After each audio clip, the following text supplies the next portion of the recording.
Salut, j'espère que tu vas très bien.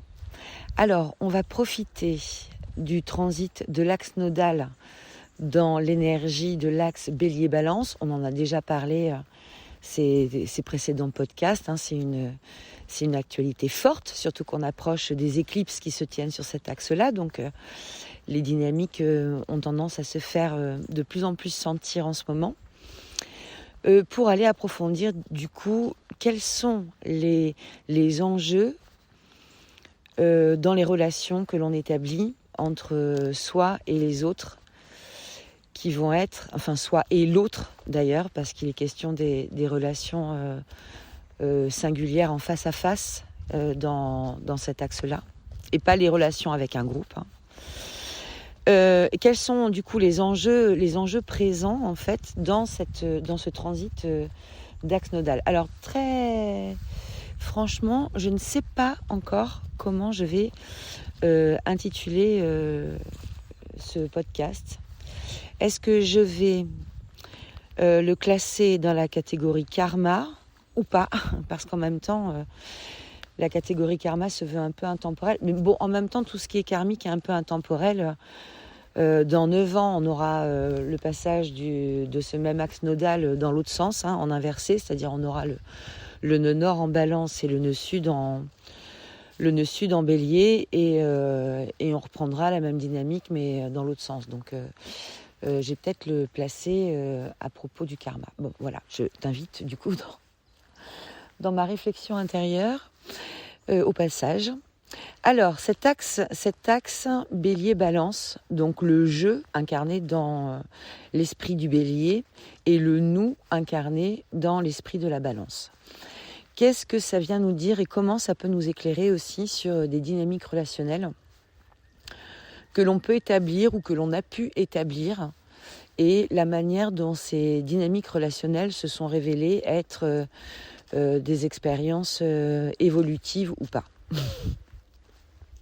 Combien d'énergie avons-nous éventuellement laissé dans ces expériences relationnelles, et combien d'énergie, d'enseignement et de connaissances avons-nous éventuellement gagné dans cette expérience relationnelle. Alors, il y a un truc qui va certainement être très très ténu, parce que les aspects avec Pluton de cet axe-là sont très très éloquents. C'est toutes les dynamiques de séduction et d'approche de l'autre qui parlent en fait d'une forme de calcul et de mise en place stratégique pour aller susciter finalement une réaction plus ou moins téléguidée finalement, donc très clairement manipulée chez l'autre. Je veux dire par là que dans cet axe Bélier-Balance, il y a quelque chose qui va sembler à un moment donné très évident, c'est que peut-il y avoir une réelle harmonie dans un binôme, dans un couple, à partir du moment où il y a un effet de censure trop grand pour préserver l'harmonie. C'est-à-dire jusqu'à quel point, dans la relation à l'autre, je vais dans l'espace des concessions et des compromis qui sont des valeurs naturelles de la balance. Jusqu'à quel point ?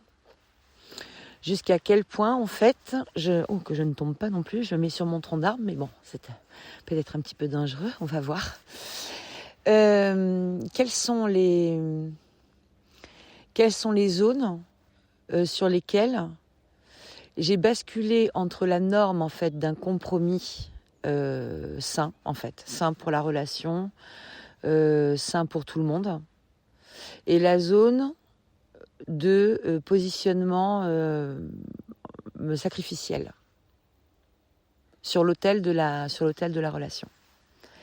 Alors évidemment que les éclipses, oh ben non, du coup je vais la mettre en pleine lune parce que je vais embrayer sur la pleine lune. Évidemment que les éclipses du coup qui vont se dérouler d'ici, je sais même pas, 15 jours, à peu près, plus ou moins 15 jours, oui c'est ça, vont venir secouer ces questions-là. Alors c'est des questions qui vont être secouées, mais il y a plusieurs dynamiques en fait pour qu'elles arrivent, ces questions.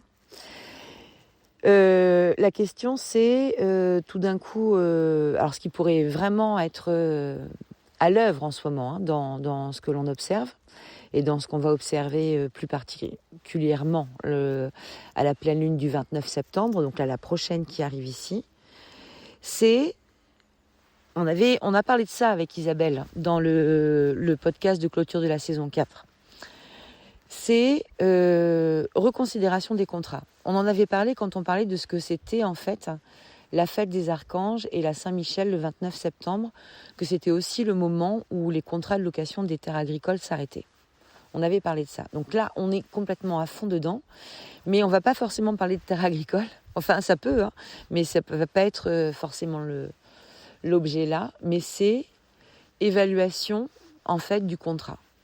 Bon, ça, c'est un classique hein, de la saison balance, déjà, dans laquelle nous sommes. Mais ici, évaluation du contrat, vraiment, avec l'autre en face. Et il y a des chances que nous ou l'autre ayant un certain nombre de revendications en fait derrière cette observation du contrat. Alors, ça passe par des espaces émotionnels qui peuvent être un peu hauts, hein, en couleur, en feu surtout, un peu haut en bélier, et notamment haut avec des aspects de je rue dans les brancards, j'en ai marre maintenant, ça suffit, je dégaine une grosse colère.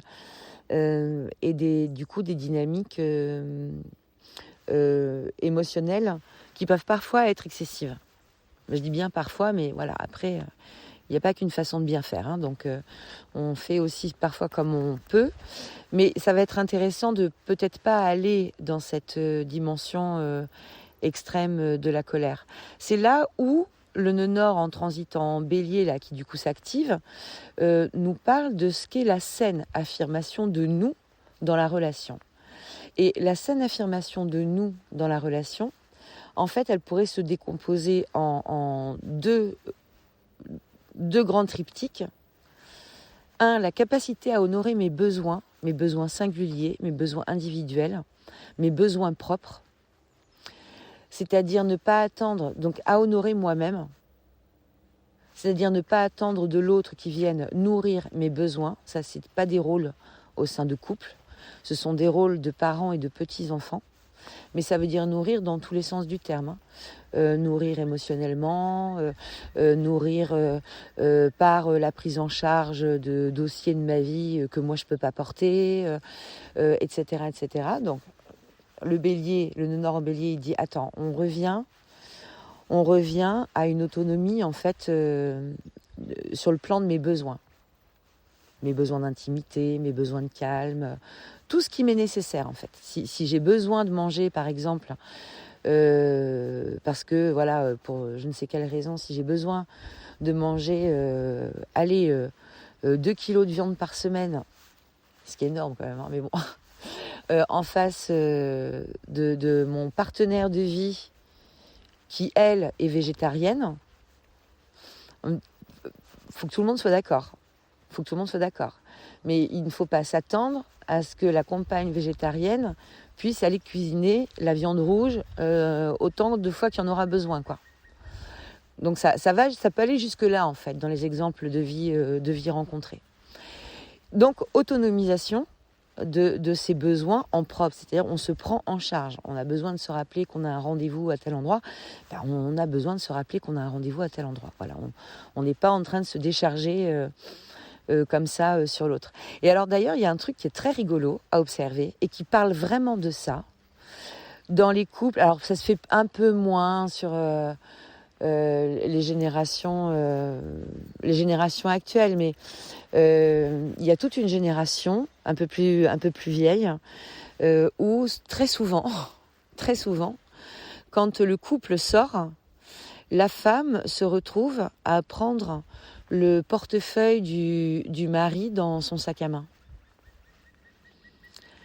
ou les papiers du mari dans son sac à main. C'est-à-dire que le partenaire masculin ne porte pas ses affaires. Et dans les couples installés depuis pas mal de temps. Hein. Souvent, dans les premiers mois, non, ça ne marche pas. Mais au bout d'un moment, au bout de plusieurs années de vie commune, c'est souvent ce qui se passe, quoi. Et ça, c'est très, très, très, très parlant de ce genre de dynamique. C'est-à-dire, est-ce que chacun est autonome, quoi. Parce qu'il y a une résonance, du coup, symbolique très forte là-dedans.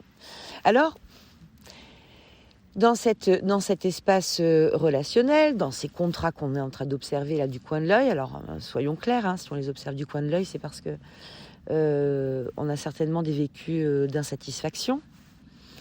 C'est souvent d'ailleurs le rôle des éclipses et du travail karmique aussi, hein, de lever les yeux un petit peu sur des choses qui ne nous conviennent pas.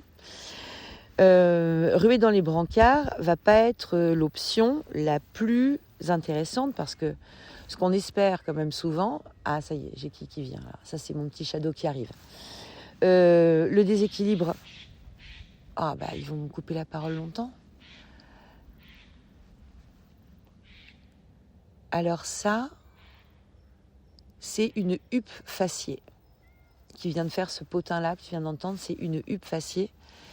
C'est un animal, je t'encourage à aller lire la symbolique de cet oiseau, qui a une histoire très intéressante et que je trouve très résonante avec le placement de Vénus en Lion, justement.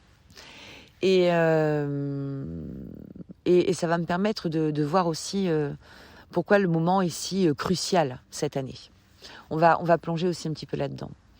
Dans cet esprit de ne pas arriver dans les brancards, je devais en être à peu près là, dans cet esprit de ne pas arriver dans les brancards, ça veut dire quoi ? Ça veut dire que ne perdons pas de vue que dans les harmonies, dans la recherche d'harmonie, il y a des choses qui sont bonnes. Dans la recherche de compromis, il y a des choses qui sont bonnes.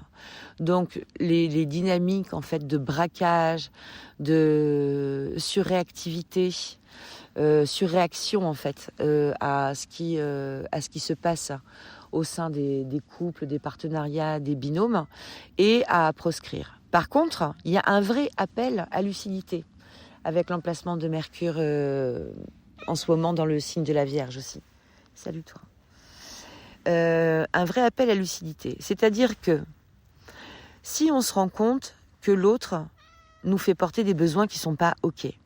Et je pense là à une jeune femme là, que j'accompagne qui fait un boulot vraiment de fond extraordinaire, qui est en face de la dynamique suivante, et ça n'a plus rien à voir avec le sentimental, mais ça va permettre de bien comprendre en fait le registre de la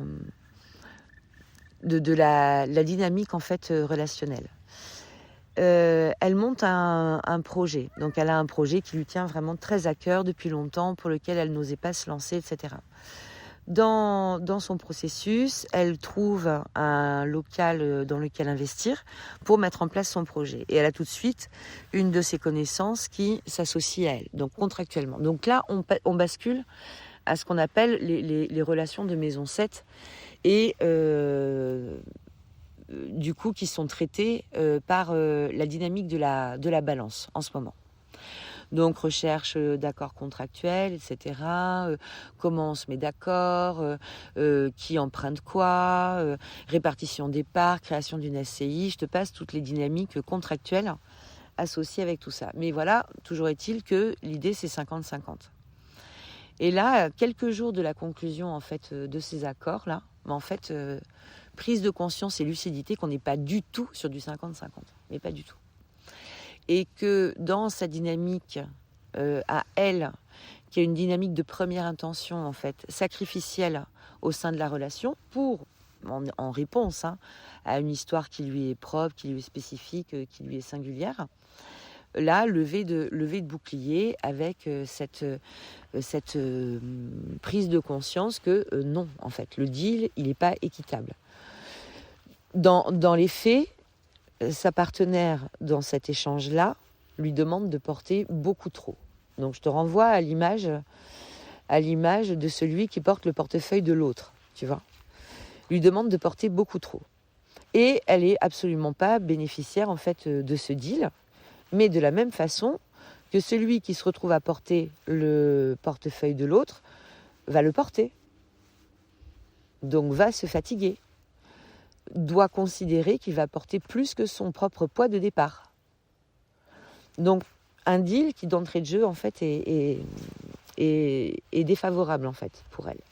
Eh bien on est exactement dans une disposition où l'envie de ruer dans les brancards quand on se rend compte, en fait, quand on a la lumière qui se fait sur ce qui est proposé, va pas être du tout une dynamique évolutive et constructive. Alors, on va déclencher le truc. La solution qui consisterait à dire je lâche tout, j'abandonne tout, c'est encore un échec, j'en ai marre, etc., qui du coup remet en fait l'idée d'une posture sacrificielle est pas ok non plus. Hein. Il y a un juste milieu. C'est le juste milieu de savoir comprendre d'un côté, ah ben j'ai Queen aussi, il y a beaucoup de monde aujourd'hui. Le juste milieu est de considérer que le projet est toujours valable, la valeur du cœur, Vénus en Lion, à fond, hein. À fond là. Hein. Qu'est-ce qu'elle veut ? C'est quoi ces valeurs du cœur en fait ?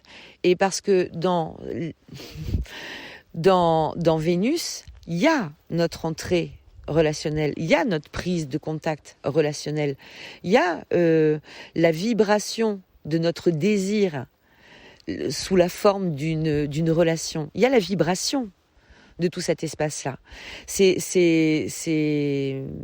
c'est la planète maîtresse de la balance. Donc on parle d'une recherche intrinsèque d'harmonie. Et dans l'harmonie, ce qu'on ne veut pas, c'est avoir à revendiquer pas à pas, jour après jour, en fait. Pourquoi ça, c'est nos besoins ? Et pourquoi, du coup, on va respecter nos besoins comme ci ou comme ça ? On n'a pas envie de dire 25 000 fois à l'autre, ben non, je peux pas te cuisiner tes morceaux de viande parce que moi, c'est contraire à mon espace, quoi. On ne veut pas avoir à imposer ses limites. On a tout à fait envie que nos limites soient comprises.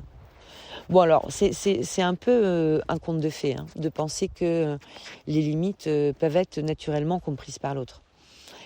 C'est tout ce que demande finalement la communication au sein d'une relation, c'est la capacité à exprimer les zones dans lesquelles c'est ok, des zones dans lesquelles c'est pas ok.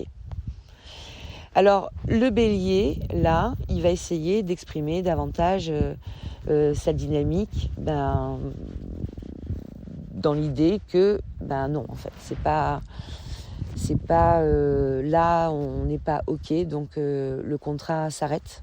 Parce qu'on ne peut pas miser sur le changement de dynamique de l'autre. C'est, comment dire, quelle est la valeur d'une relation qui se noue sur un ultimatum ? Qu'est-ce qu'on vient chercher en fait ? Si tu ne changes pas, c'est foutu. Si tu fais pas un effort sur ça, c'est foutu. Ou si tu viens pas, t'installer chez moi d'ici 3 mois, c'est mort entre nous. Qu'est-ce que c'est le truc ? C'est une émanation de la peur. Tous les espaces relationnels dans lesquels il y a des formes d'ultimatum et de censure, mais je dis bien tous, parce que là du coup c'est juste non négociable, sont des émanations en fait de peur. Alors est-ce que c'est pas vraiment super dommage de se retrouver coincé dans des situations générées par de la peur alors qu'on est en train de créer des situations qui normalement sont basées sur le cœur. Il y a un vrai truc là. Il y a un vrai truc. Et le jeu J-E, vous pouvez même dire le jeu J-E-U du jeu J-E en bélier, il peut aller dans ces excès-là. Hein. Dans l'excès de l'ultimatum, parce que voilà, code maladroit en action, et puis on engraine le truc, quoi. Et donc l'autre consent en fait par peur, donc ce qui n'est pas du tout un consentement, hein, enfin ce qui est juste une dynamique de de domination et de soumission à un archétype de la peur. Alors peur de quoi peut-être? Peur de quoi? Peur de perdre l'autre, du coup peur d'être abandonné, peur d'être seul. Est-ce qu'on fait pas porter un peu sur l'autre des blessures égotiques pour le coup, de façon un peu trop forte? Est-ce qu'on n'est pas en train d'appuyer sur quelque chose qui nous dit ouais, en fait tu fais pas le job de faire une introspection profonde, et en ne faisant pas le job de faire une introspection profonde, finalement tu poses des attentes exigeantes et très probablement injustes sur l'autre, parce que tu te prends pas en charge en fait, parce que tu fais porter une partie de tes besoins sur l'autre. Ah bah tiens, on y revient quoi. Et pareil dans les expressions de censure, c'est-à-dire tous ces jeux-là. Alors je voulais commencer par ça, mais après je me suis éloignée. Mais tous ces jeux de ah non, mais il faut pas que je rappelle tout de suite. Ah non, mais si je dis ça, mais qu'est-ce qu'il va penser? Ah non, mais ça va sur cette photo-là. Si elle la voit, c'est ok. Et ça va si je suis habillée comme ça. Bah, en fait, le principe, c'est quand même que le cœur, il parle d'authenticité. Le cœur, il parle de spontanéité. Le cœur est en train de nous parler d'une forme de naturel, en fait, qui s'exprime. Alors, pourquoi pas prendre quelques précautions de séduction d'usage peut-être, laisser parler sa lucidité, son discernement bien entendu à chaque instant, mais si je commence par me censurer en fait dans une relation, quelle est la peur en action derrière? Qu'est-ce que j'ai entendu peut-être par le passé de moi, ou qu'est-ce que je crois ressentir? À quelle injonction, plus ou moins claire, je suis en train de répondre si je commence à me censurer? Si dans une envie de partage avec l'autre, à certains niveaux de la relation évidemment, mais si je commence à me dire bah non, je peux pas, non, je peux pas lui dire ça, il va se foutre de ma tête, j'ai essayé de pas dire un gros mot là. Il va essayer de se foutre de moi, ou si je lui dis ça, bah, il va comprendre en fait à quel point j'ai besoin de lui, et du coup il va comprendre à quel point je suis dans un espace de dépendance, et je lui donne du pouvoir. Ah bah oui, enfin ça c'est donné depuis longtemps du coup, hein, à ce moment-là. Dans les jeux comment on dit? Ah oui, suis-moi, je te fuis, fuis-moi, je te suis. Ça va être une question fondamentale là aussi, hein, dans les mois à venir. Dans ces jeux-là, en fait, il y a un truc qui surtout peut mettre la personne qui exerce ce jeu-là à l'abri de rencontrer aussi des personnes assez équilibrées et assez dans l'écoute de leur cœur finalement. Parce que quand on joue ce jeu-là, quand on établit des stratégies et des calculs dans la dynamique d'entrée de relation à l'autre, en fait, si on est en face de quelqu'un qui est complètement aligné avec qui il est ou quoi que ce soit, il va pas du tout jouer, en fait. Il va pas du tout jouer. C'est un truc qui va pas du tout fonctionner, en fait. Et ça, c'est très important d'en prendre conscience quelque part. Parce que avec un certain niveau de conscience et avec un certain niveau de connexion au cœur, et que l'on fait du coup travailler dans l'espace relationnel,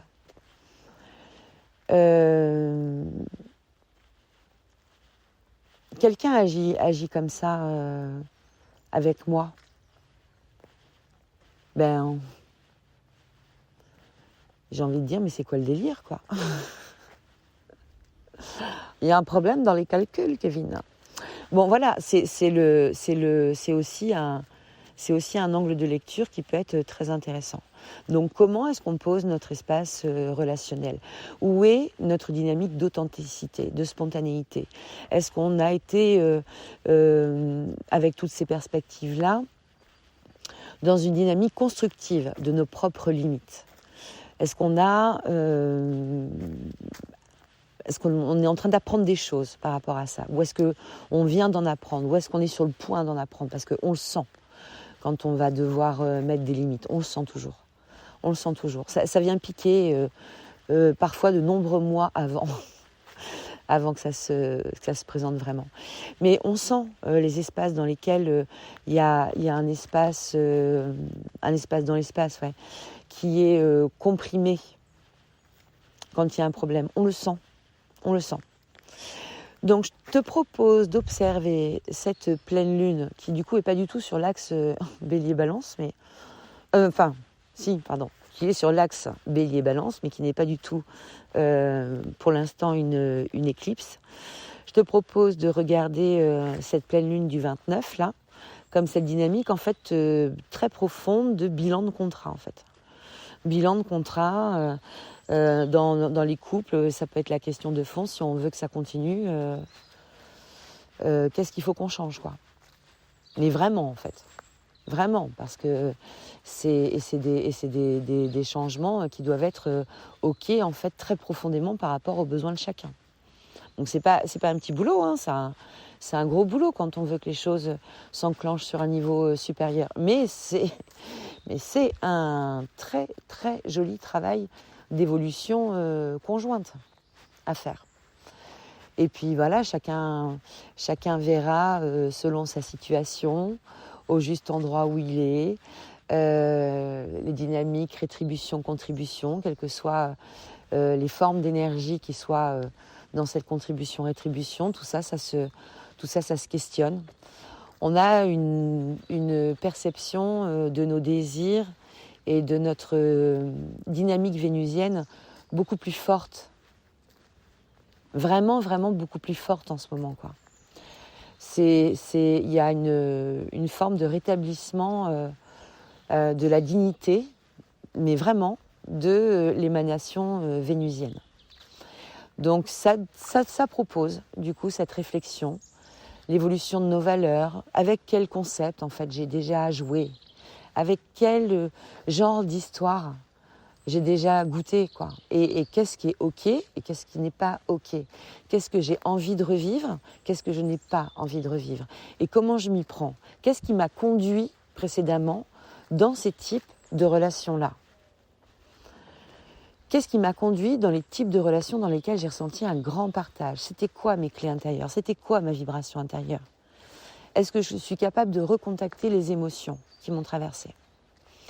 Tout ça, ce sont les questions à ouvrir et à laisser résonner pendant tout le temps des éclipses aussi. On va être très très intéressé par tous ces sujets-là. Alors, c'est comment? C'est 28 minutes. Bon, c'est un peu long, mais j'ai fait pire. Je tâcherai de raccourcir la prochaine fois. Quoique non, parce que peut-être que la prochaine fois, ce sera un podcast avec peut-être de nouveau Isabelle ou Muriel, mais il est fort probable que le prochain, je ne sois pas toute seule.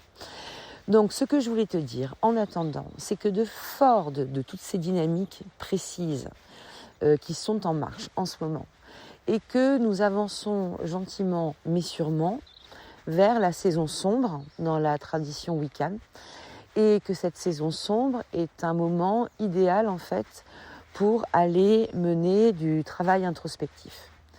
Et que justement, les questions soulevées par la dynamique d'une Nord en Bélier vient tout à fait nous proposer une observation en fait de qui nous sommes et qui est notre jeu. Donc c'est très intéressant de se pencher sur ces questions en ce moment. Enfin, c'est toujours très intéressant, mais c'est particulièrement intéressant en ce moment. Donc dans cette idée-là, j'organise chez moi, de la même manière que on a fait un week-end de constellation familiale, c'était il y a un peu plus d'une semaine maintenant. J'organise chez moi ce qu'on a appelé des veillées de Samhain. Alors ça s'écrit Samhain mais ça se prononce Samhain, Samhain, qui se dérouleront du coup les 30, 31 octobre et 1er novembre 2023. On a élaboré un programme super détaillé parce qu'on te reçoit avec Isabelle qui va venir m'aider pour le déroulement de ces journées et que nous aurons aussi dans ce programme de 3 jours une journée de constellation familiale réalisée par Muriel comme la dernière fois. Et évidemment, plein de choses pour aller se mettre en phase d'une exploration intime et d'une exploration intime qui est enrichie par cette porosité des mondes. C'est-à-dire, c'est le moment parfait pour aller vraiment toucher du doigt d'où on vient, au sens propre comme au sens figuré.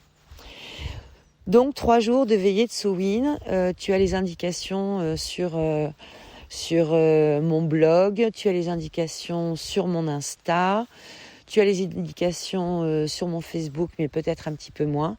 Je t'encourage à aller jeter un œil à ça. Il n'y a plus que 6 places, d'ores et déjà, voilà, sur 7. Et donc c'est possible que ça aille vite. Je suis à ta disposition pour répondre à toutes tes questions. Je t'embrasse bien fort.